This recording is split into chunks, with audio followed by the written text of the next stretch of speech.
Panginoon na makapangyarihan sa lahat, all-knowing God, merciful and gracious. Hindi mo po kami iniiwan sa yaman o lungkot. Ikaw ay Ama na naghihintay sa kanyang anak na kausapin ka, pakinggan at sundin.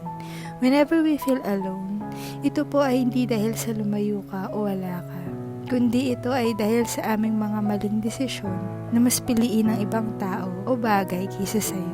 Mas piniling di ka kilalanin. Mas pinipiling di manalangin. Patawarin mo po kami, Panginoon, kung ang ilan sa amin ay nananalangin lang kapag kailangan. Naalala ka lang kapag may sakit, pag walang-wala nang matatakbuhan. Lord, whenever we are truly connected with you, we will never feel alone and lonely. For you give us unlimited joy, courage, and energy. For you are limitless.